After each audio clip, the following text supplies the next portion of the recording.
हम सब stone age से निकले हैं और स्पेस एज में गए हैं। जो अर्बनाइजेशन का मुकाबला करने का तरीका ये है कि वो जो हमारा वे ऑफ लाइफ, हमारे अंदर भी तो एक संथाल सभ्यता बसती है, आप उसको बचा के रखिए, वो ज्यादा कीमती है।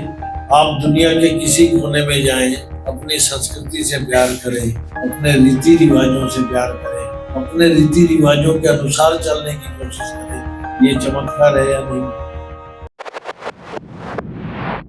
और उनकी बुद्धिमत्ता भी बहुत बढ़िया है। जैसे बहुत घना जंगल होता है, उस घने जंगल में जो पढ़े लिखे लोग हैं, जिसको हम अर्बनाइजेशन जिसका जिक्र कर रहे हैं, उन्हें सिर्फ सांप नजर आते हैं और वो कहते हैं India is a country of snake charmers. उनको ये नहीं पता कि इस जंगल के ऐसे पौधे भी हैं दुनिया की हर बीमारी का इलाज कर सकते, ठंडी छाया भी देते हैं, उसमें ऐसे जलप्रपात भी हैं, उसमें नदियां भी हैं, लेकिन उनको सिर्फ सांप नजर आएंगे और स्नेक चार्मर। इस टेक्नोलॉजी के अगर हम गुलाम बन जाएंगे, अगर इस फेसबुक पे आप वो तस्वीरें ही देखते रहेंगे, घटिया चीज देखते रहेंगे, तो ये मुसीबत है। इस मोबाइल में दुनिया का हर किताब है, इसमें हर भाषा की किताब है, सारी दुनिया की लाइब्रेरीज हैं, सारी दुनिया के म्यूजियम हैं। इसका इस्तेमाल अपनी सभ्यता को बचाने के लिए, जीवन शैली को बचाने के लिए, संथाल जीवन शैली को बचा के रख, संथाल भोजन को बचा के रख, उसको सोच के बचा के रख, ये एक तरीका है बचाने का। ये जो ऑडियो आपके पास आया, ये एक बहुत बड़ी चीज है। दूसरी एक बात, असली बात तो ये है कि आपके मन से वो सेंस ऑफ इंफीरियरिटी कॉम्प्लेक्स निकलता है। जिस दिन आप ये सोचना बंद कर देंगे ना कि मैं इनसे बहुत कम जानता हूँ, हमारा तो जो कबीला है वो तो 1000 साल पुराना है, हमें तो अकल ही नहीं है, जिस दिन ये सोचना सोच लोगे, बंद कर दोगे, आप दुनिया में सबसे शानदार। Welcome back to Santhali Thought. Next, I would like to invite Sri Madhav Kaushik ji, President Sahitya Academy, to kindly deliver his address. नमस्कार, जोहार। आदरणीय श्री देवाशीष बंदोपाध्याय जी, वाइस चांसलर किसी काम से निवृत्त सामंता जी, फाउंडर किस यूनिवर्सिटी, प्रिय भाई चैतन्य प्रसाद मांझी साहब, साहित्य अकादमी में जो संथाली के कन्वीनर है, नकू हंसदास जी, एमिनेंट संथाली स्कॉलर, साहित्य अकादमी के सचिव के श्रीनिवास राव जी, चितरंजन भोई जी और सभी इस यूनिवर्सिटी के सभी विद्वान मित्रों और नौजवान साथियों। मैं पहले भी इस संस्थान में आ चुका हूँ एक दो बार, और विजयानंद सिंह जी जो मेरे भाई जैसे मित्र हैं, उनके साथ उन्होंने मुझे पहली बार सामंत जी से मिलवाया था और उनके आयोजनों में आया। ये आपका एक ऐसा संस्थान है जो वाकई दुनिया में बिल्कुल अपनी पहचान रखता है। ऐसा कोई दूसरा विश्वविद्यालय नहीं है हिंदुस्तान में, तो क्या मुझे लगता है पूरे एशिया में भी नहीं है। मैं पूरी दुनिया के देशों में जाता रहता हूँ। आदिवासी हिंदुस्तान में वो ऐसी बात नहीं है, दुनिया के हर कोने में। मैं और राव साहब एक आयोजन में गए, ब्रिक्स कंट्रीज के आयोजन में कजान में, उससे पहले मेक्सिको में गए। मेक्सिको में भी आदिवासियों के जो तौर तरीके थे, वो मुझे लगा कि हमारे वो हिंदुस्तान के आदिवासी। राव साहब उनकी तस्वीरें भी लेके आए, राव साहब ने तो उनसे मंत्र भी पूरे करवाए। तो पूरी दुनिया में आदिवासी। और एक बात आपको, इतने बड़े विद्वान जो अर्बनाइजेशन पे बोल चुके हैं, उससे ज्यादा बोलने को कुछ बचा भी नहीं है। मैं दो चीजें बिल्कुल प्रैक्टिकल बताना चाहता हूँ। साहित्य अकादमी के माध्यम से हमें पूरे देश में जाना पड़ता है, कश्मीर से लेके कन्याकुमारी और आसाम से लेके गुवाहाटी से चौपाटी तक। हिंदुस्तान के हर शहर में, हर कोने में आदिवासी, उसी तरह की जीवन शैली है उनकी। और एक बात जो बिल्कुल अलग है उनमें, वो है विजडम ऑफ माउंटेन्स। पहाड़ जितने ऊंचे हैं, उन आदमियों के कद भी उतने ऊंचे हैं, उनकी सोच भी उतनी ऊंची है, और उनकी बुद्धिमत्ता भी बहुत बढ़िया है। जैसे बहुत घना जंगल होता है, उस घने जंगल में जो पढ़े लिखे लोग हैं, जिसको हम अर्बनाइजेशन जिसका जिक्र कर रहे हैं, उन्हें सिर्फ सांप नजर आते हैं और वो कहते हैं India is a country of snake charmers. उनको ये नहीं पता कि इस जंगल के ऐसे पौधे भी हैं दुनिया की हर बीमारी का इलाज कर सकते, ठंडी छाया भी देते हैं, उसमें ऐसे जलप्रपात भी हैं, उसमें नदियां भी हैं, लेकिन उनको सिर्फ सांप नजर आएंगे और स्नेक चार्मर। हमारी गलती ये हुई कि हम उनकी बातों में आके हमने ये मान लिया कि हमें तो कुछ आता नहीं है, सब कुछ इन्हीं को आता। हमारी ये गलती हुई। ये इंफीरियरिटी कम्प्लेक्स हमारे कंधे पे भूत की तरह बैठ गया है। अब हमने उस भूत को उतार के फेंकना है। विक्रम और बेताल की कहानियां नहीं सुनते हैं, बेताल उसके कंधे पे बैठ गया, वो उतरने का नाम नहीं लेता। तो जिस दिन हम अपना इस इंफीरियरिटी कम्प्लेक्स से अलग हो जाएंगे, दूर हो जाएंगे और ये मान लेंगे कि हम बहुत समझदार आदमी हैं, हमने दुनिया की वो चीजें देखी है जो पढ़े लिखे लोगों को नजर ही नहीं आई। पढ़े लिखों से मेरा ताल्लुक ये है कि वो जो बाहर से लोग आए थे, जो उपनिवेशवाद को लेके आए थे और ये समझा रहे थे, अब जो देश पे राज करने आएगा उस आदमी के सामने सिर्फ दो रास्ते होते हैं। अब उसने राज करना है तो वो झूठ प्रचारित करेगा, तुम्हें कुछ नहीं आता, हम बहुत विद्वान आदमी।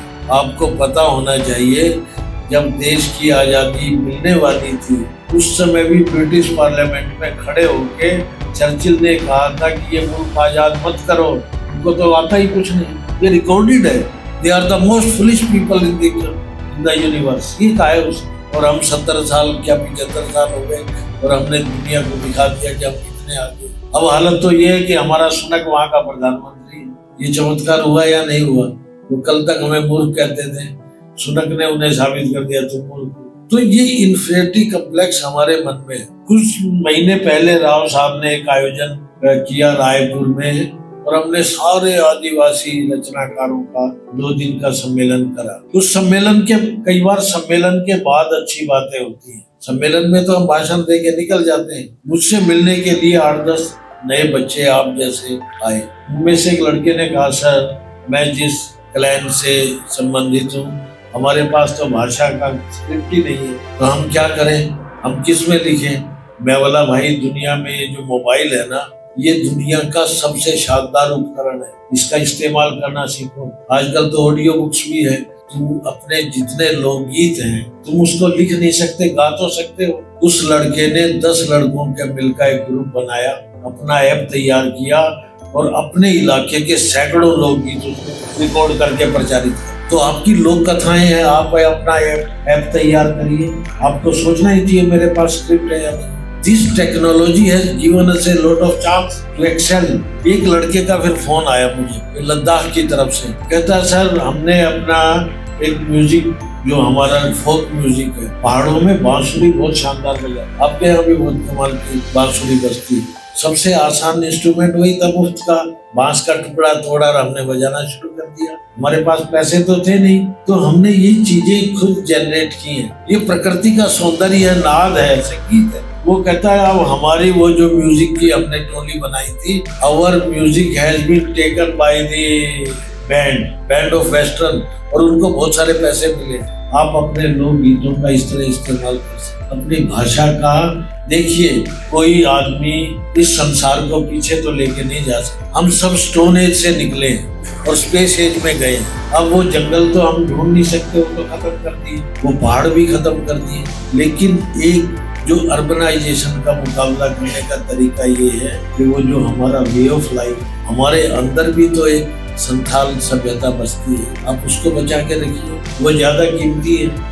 आप दुनिया के किसी कोने में जाएं, अपनी संस्कृति से प्यार करें, अपने रीति रिवाजों से प्यार करें, अपने रीति रिवाजों के अनुसार चलने की कोशिश करें। ये चमत्कार है या नहीं? अब इसमें कोई दो राय नहीं। साहित्य तो अब अर्बनाइजेशन का अकेले संथाली पे थोड़ी है, वो हिंदुस्तान का दुनिया की हर लैंग्वेज के साहित्य में चिंताएं हैं। रघुनाथ मुर्मू जी की रचनाओं में था कि हमारी सभ्यता और हमारी संस्कृति, हमारी जीवन शैली कैसे परिवर्तित होगी। ये तो हमेशा रहेगा। साहित्य अपने कंसर्न तो बचा के रखे, ज्यों आदमी बदलेगा, लेकिन साहित्य एक रास्ता भी दिखाता है। वो टेक्नोलॉजी ने हमारे साथ बहुत अच्छा काम किया। हमारे पंजाब में और हिमाचल के जिस इलाके से मैं आया, उसमें भी बहुत सारे आदिवासी ग्रुप्स नट नटीज हैं हिमाचल में। उनके अपने भोजन हैं। एक महिलाओं ने अपने पारंपरिक भोजन का एक ऐप तैयार किया and she is earning lakhs of rupees every month। आप सोच नहीं सकते इस टेक्नोलॉजी के अगर हम गुलाम बन जाएंगे,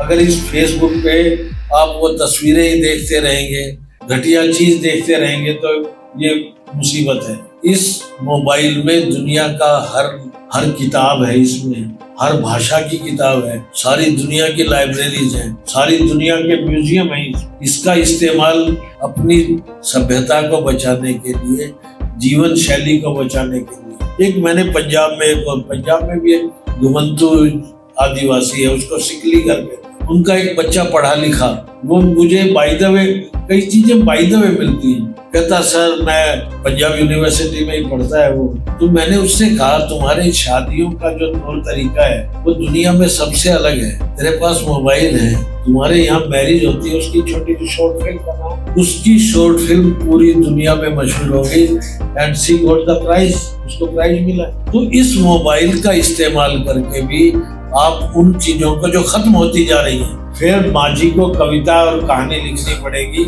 कि एक लड़के ने मोबाइल से कैसे जंगल खत्म होने के बाद भी जंगल को बचा के, संथाल जीवन शैली को बचा के रखा, संथाल भोजन को बचा के रखा, उसको सोच के बचा के रखा। ये एक तरीका है बचाने का। ये जो ऑडियो आपके पास आया ये एक बहुत बड़ी चीज। दूसरी एक बात, असली बात तो ये है कि आपके मन से वो सेंस ऑफ इंफीरियरिटी कॉम्प्लेक्स निकलता है। जिस दिन आप ये सोचना बंद कर देंगे ना कि मैं इनसे बहुत कम जानता हूँ, हमारा तो जो कबीला है वो तो 1000 साल पुराना है, हमें तो अकल ही नहीं है, जिस दिन ये सोचना सोच लोगे, बंद कर दोगे, आप दुनिया में सबसे शानदार। एक हमारे हिंदी में कवि हुए, मेरे बड़े प्रिय कवि है, अब तो गुजर गए, वो त्यागी जी, रामावतार त्यागी, उनकी 4 लाइनें मुझे याद आती हैं। वो लिखते हैं कि जी रहे हो जिस कला का नाम लेकर, कुछ पता भी है कि ये कैसे बची।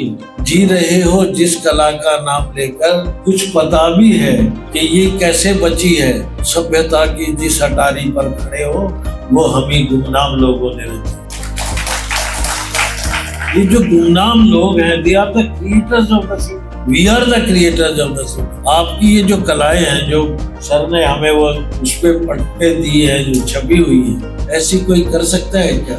ऐसे कोई कलर जो बना सकता है क्या? एक और लद्दाख की लड़की ने चमत्कार किया। उस ऐसी बात, ये राव साहब मुझे पूरे देश में घुमाते रहते हैं। सम्मेलनों के बाद बच्चे चाय पीते हुए, कॉफी पीते हुए आते हैं। वो लड़की कहती है सर हमारे इलाके में इतने मेडिसिनल प्लांट्स हैं, किसी को पता ही नहीं है, वो खत्म होते जा रहे हैं। मैं बेटा तुम सबको रिकॉर्ड करके एक ऐप बना ले। कुछ दिनों के बाद उसकी एक चिट्ठी आई और उसका मैसेज आया, सर मैंने उन मेडिसिनल प्लांट से कुछ एक ऐसी प्रसाधन की सामग्री बना ली और मैंने तो अपना काम ही शुरू कर दिया। उसने अपना पेस्ट बना लिया, उसने अपनी क्रीम बना ली फेयर लवली जैसी। वो कहती है इसका कोई नुकसान नहीं। तो आप लोगों को उन मेडिसिनल प्लांट्स का भी पता है, बाकियों को तो पता ही नहीं किसी को। कोई मल्टीनेशनल कंपनी आएगी, वो तुम्हारी संपदा को लेके वहां चली जाएगी, उसका अंग्रेजी में बड़ा सा नाम रख देंगे, चीज वही होगी जो आपके गांव में पैदा हुई। तो इससे पहले कि लोग डाका डालने आए आपके घरों में, आपकी संपदा पे, आप अपने आप को पहचानो और ये मानो कि आप दुनिया के सबसे शानदार आदमी, सबसे, इसमें कोई दो राय नहीं। बहुत सारी चीजें वक्त के साथ बदलनी भी चाहिए। अब हम ये माने कि हम स्टोन एज में वापस जाएंगे, हम बड़े, एक आदमी की नेचर होती है, उसमें नॉस्टैल्जिया बहुत होता है, लेकिन ये भी मान के चलिए कि हमारा एक कदम जमीन पे रहे लेकिन हमारी आंखें आसमान पे होती हैं। वही पेड़ सबसे ज्यादा ऊपर चढ़ता है जिसकी जड़ें जमीन में जितनी गहरी होती है। तो आपकी जड़ें बहुत गहरी हैं। मैं बड़ा शुक्रगुजार हूँ माझी साहब का, भाई विजयानंद का, आपकी यूनिवर्सिटी का, देवाशीष जी का, और सामंता जी के तो हम बड़े पुराने प्रशंसक हैं, उनके पूरे परिवार के। साहित्य अकादमी की ओर से मैं वाइस चांसलर साहब को यकीन दिलाता हूँ, हमें जब भी याद करेंगे हम जरूर। और हमारा काम बस यही है कि हम जगाते रहते हैं और बच्चे जागते रहते हैं। अगली बार जब मैं आऊँ आपके पास बहुत सारी योजनाएं होनी चाहिए। धन्यवाद।